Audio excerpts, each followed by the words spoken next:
Dona Rosinha, uma senhora de 78 anos, prostituindo.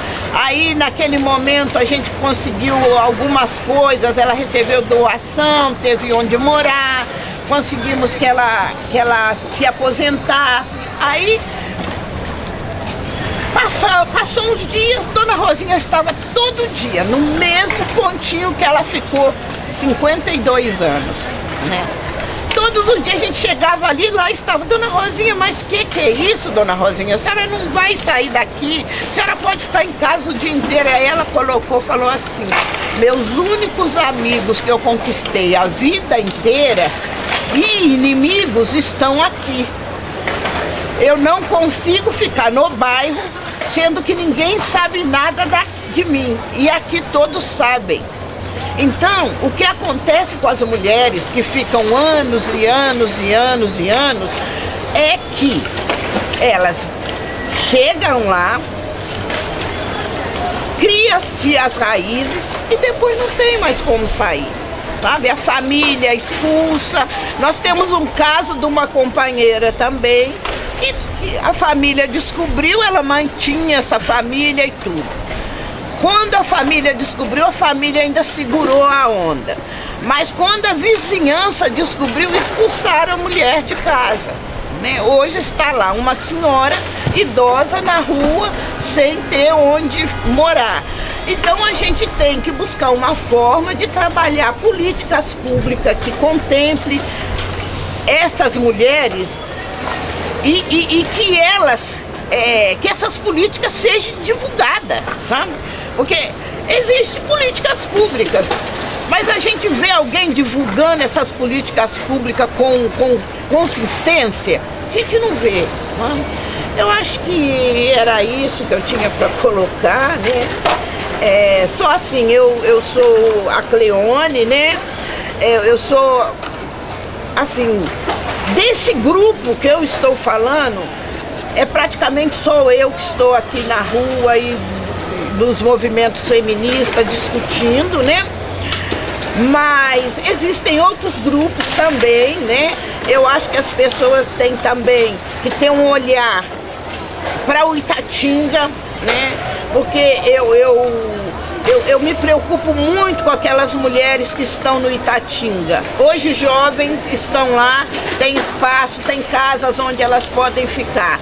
Mas quando elas ficam idosas, a tendência é ficar nas ruas, ou de Campinas ou vir para São Paulo, né? E Itatinga também me incomoda muito. Eu vivi da prostituição muitos anos, né? Eu conheço bem cada cantinho assim que as mulheres vivem da prostituição. Por isso eu me incomodo muito, porque eu me sinto privilegiada que eu consegui sair, estou caminhando, não fiquei com grandes sequelas, porque a gente sai sequelado, né?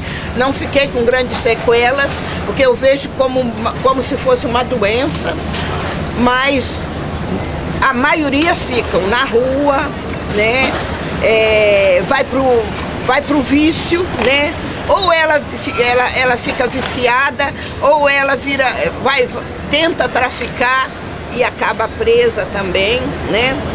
Então é um público assim muito difícil, e eu acredito que se cada um de nós que estamos aqui falasse um pouquinho sobre o tema, não só no grupo, mas onde a gente estivesse, na faculdade, ou no bairro que a gente mora, ou se tiver nas igrejas, onde estiver, falar e buscar formas de discutir esse tema e nos ajudar a trazer solução para esse problema, que é um problema muito grande que nós vivemos, né, nessa sociedade.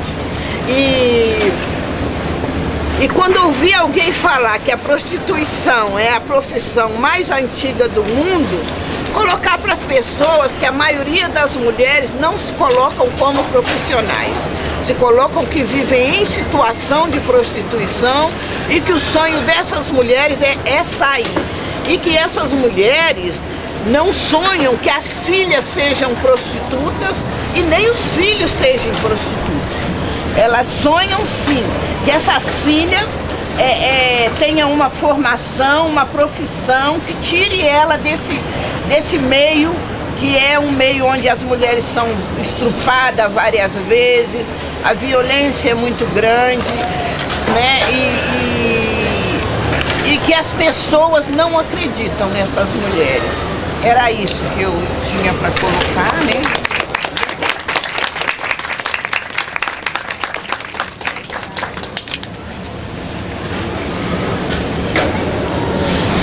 Leone, obrigada.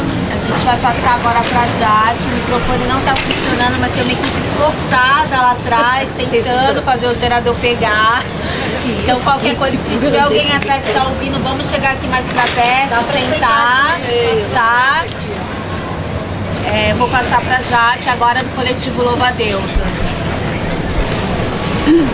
Tá gravando, então só pra gente, né, Boa tarde. Nosso coletivo, né, é um coletivo feminista negro. Nós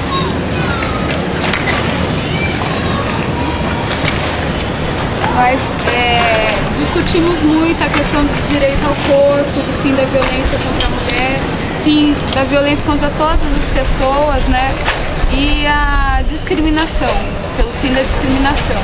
Não tá funcionando.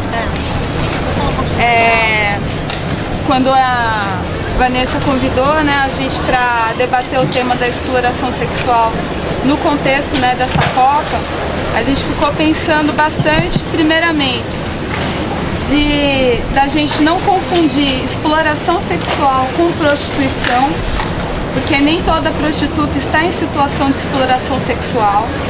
Não confundir prostituição e prostituição, não falar, né, não mencionar prostituição infantil e de adolescentes, porque a jovem e adolescente e a criança, né, ela está sim em situação de exploração sexual e não está em condições, né, de entendimento próprio do corpo, da sua sexualidade e das suas liberdades de vida, para decidir por si própria vender a sua força sexual, então a sua força de trabalho.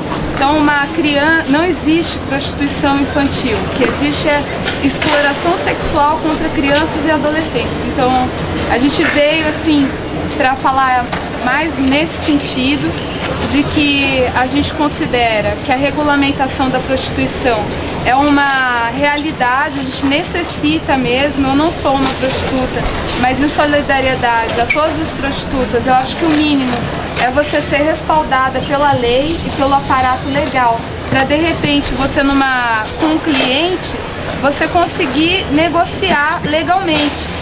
Não ter que se esconder nem ficar na invisibilidade de não ser reconhecida enquanto uma profissional. Nós consideramos que toda forma de ilegalidade, de clandestinidade, gera mais violência e mais exploração.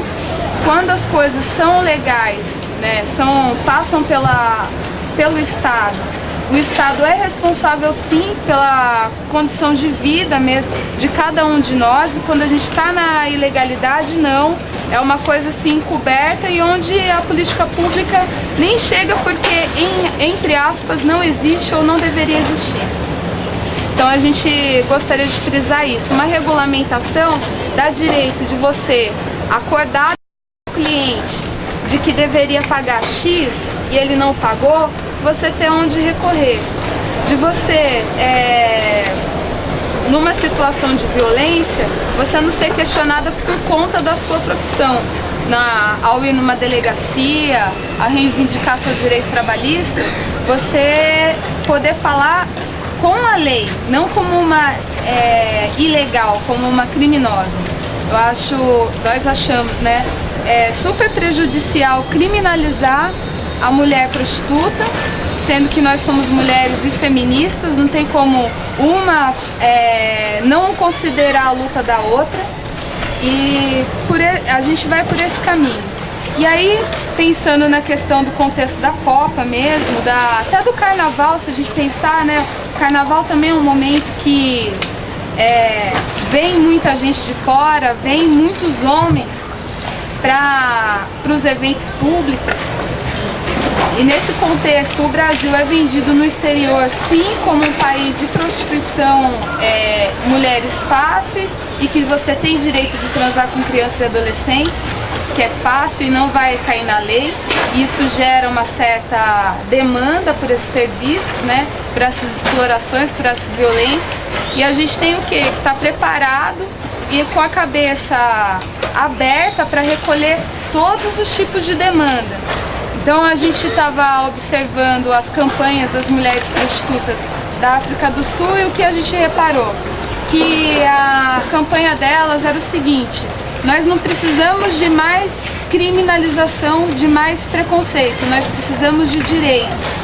Então que elas pediam que as campanhas pelo fim da exploração sexual na Copa lá, que elas não fossem uma campanha de estigmatização da mulher prostituta, mas sim dos contextos de exploração da mulher. Então de você vender um pacote turístico com a sua campanha ter uma bunda estampada. A Adidas fazer uma blusa da Copa que o coração é um fio dental numa bunda. Não sei se vocês viram isso. Daquele Hotel Bahamas ter uma propaganda: venha para o Hotel Bahamas, onde as suas fantasias são realizadas, e ser uma mulher agachada e um homem de calça arriada segurando uma bola com o pé.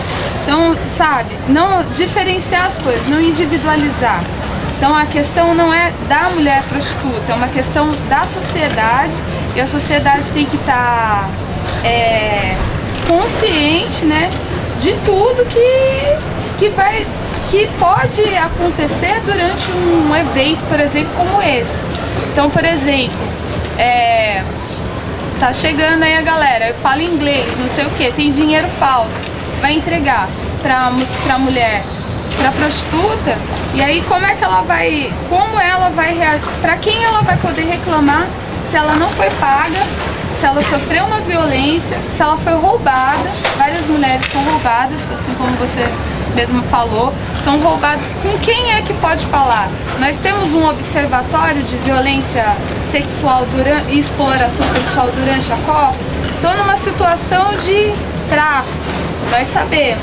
Tem toda a ilusão de ir para fora, ganhar dinheiro, desde uma menina que é uma modelo e vai de repente fazer um hostess, né, num bar, e que ganha uma proposta, ou uma menina que vai fazer uma tradução, não sei o que, e que aí ganha uma proposta de ir para fora. Como ela vai poder confirmar se essa proposta é um possível tráfico ou é realmente uma proposta de trabalho, se é um tema silenciado? Então, se você falou assim, não pode existir tal coisa, aí acontece. Como é que a gente vai agir? Então, cada um por si, Deus por todos, entendeu? Eu acho que tirar do indivíduo, né? Parar de falar assim, proibição da prostituição. É como falasse assim, vamos acabar com as prostitutas. Não é por aí, né? Nós acreditamos que nós temos que lutar pelo direito de todas as pessoas, pela exerção da profissão que não seja considerado como uma coisa moralmente, ser julgado pelas questões morais, né, hipócrita mesmo, porque é o próprio pessoal lá de Brasília mesmo, eles super utilizam prostituição, e eles próprios que fazem leis taxativas e punitivas contra a mulher prostituta e a mulher travesti prostituta também. Também tem toda essa estigmatização contra a transexual. E aí, sabe, não tem nem o direito de falar um nome feminino, se o seu gênero de orientação de gênero é feminino. Não pode nem trocar um documento, tá? É super difícil, super burocrático. Que dirá chegar e falar assim, ó, acabei de ser vítima de violência sexual durante o exercício da minha profissão. Já se fecha os olhos, se vira as costas, e é cada um por si. Então acho que esse tempo que a gente está aqui é pensar estratégias de ajudar mesmo e de denunciar, que acaba que a exploração é uma questão estrutural, né? Então ela precisa de uma revolução